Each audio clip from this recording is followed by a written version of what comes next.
Yo, what's up everyone? In today's video, I have another guide for you, and I decided to cover Mirage this time around since it's been requested for a little while now. It's important to note Mirage hasn't had any crazy big updates for a few seasons, but I know there's always new players filtering into Apex or players who may have just unlocked him and wanting to improve with Mirage.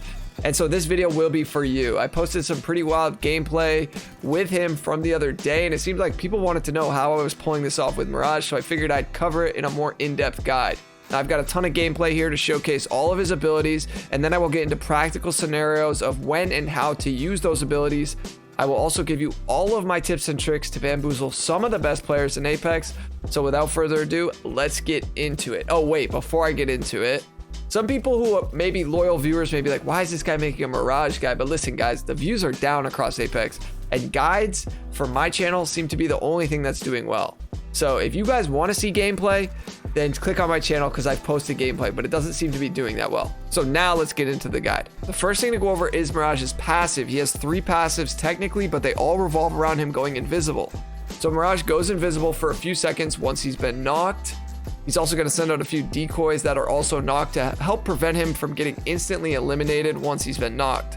The second passive is he has an invisible revive, and the third is he goes invisible when he respawns his teammates from the respawn beacons around the map. Now, by far the best part about Mirage's passive is the invisible revive. Let me go over how to properly use this. The number one thing you should not do is think you can revive somebody because you're going invisible if you're in front of your enemy, because they are literally going to see you from visible to going invisible. They'll still be able to hear the revive, and they're just going to figure out where you are. So make sure when you go for that invisible revive that you either send out a decoy or you use your ultimate, or at the very least your opponents don't see you once you start the revive.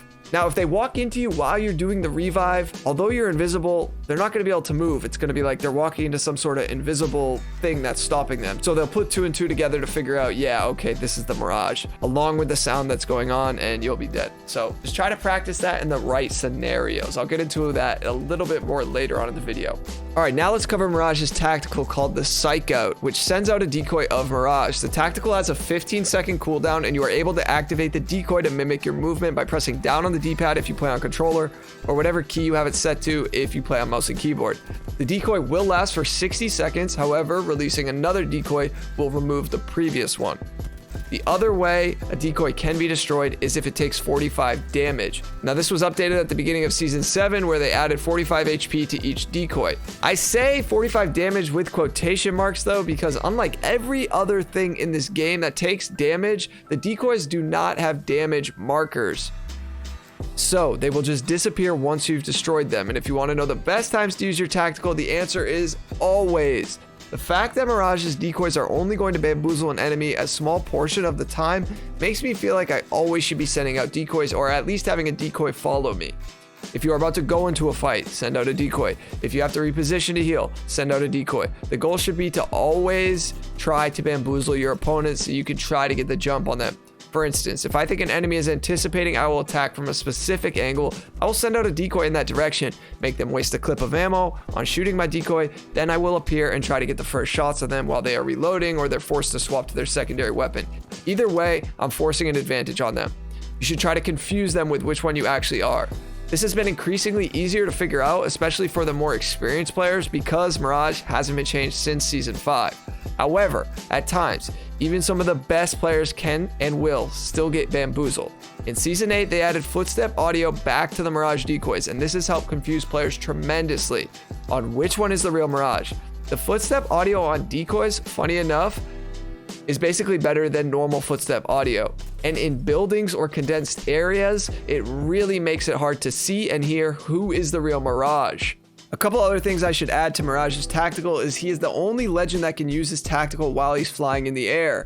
Mirage is able to send out 2 decoys for him and his teammates when they are flying. If Mirage breaks off from his team though, then it will only send decoys for Mirage. And if you have a dive trail, the decoys will also have a dive trail. The other thing is when you hear the quip, "You got bamboozled," that only activates when an enemy tries shooting your decoys. Now in the previous earlier seasons, that quip would come out when Mirage released a decoy, but now it doesn't do that and is only said when an enemy is trying to shoot your decoy.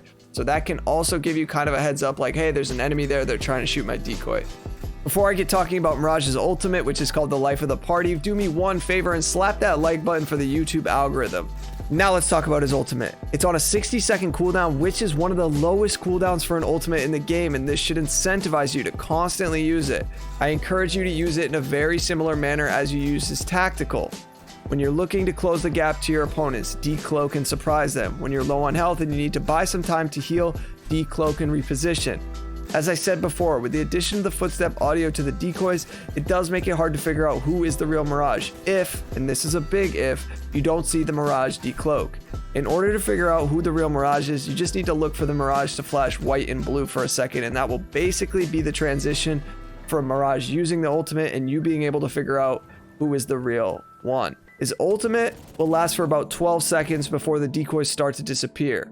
If you are going against sweaty players, do not decloak in front of them for the obvious reasons I just listed, but also Mirage will do an animation with his hands for a couple of seconds where his gun will not be drawn, and you can get beamed while decloaking if done in front of a seasoned player. Mirage is definitely a fun legend for pubs, but for ranked, his team utility is pretty weak, and especially as you move up the ranks.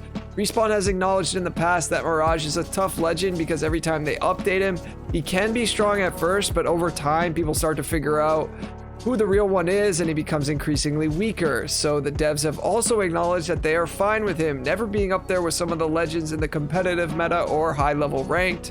And now I know there are a lot of Mirage enthusiasts out there who say, Mirage is really good, you just have to know how to use him. The reality is every legend enthusiast says this about whatever legend they're fond of, and if you are a good mechanical player with a high IQ, you will do well with any legend, but Mirage in Masters or Predator lobbies or even Diamond isn't going to bamboozle the majority of the lobby, and to add to that, it's quite hard to argue using a Mirage over someone like Bloodhound, who's going to offer way more for the team right now.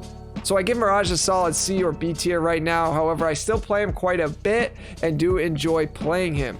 If you guys aren't subscribed to the channel, you are definitely sleeping on it, and I hope you will consider doing so after watching this video. If you enjoyed this video, please let me know what you think of it down in the comments below, and I will catch you guys on my next upload. Peace.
Damn it.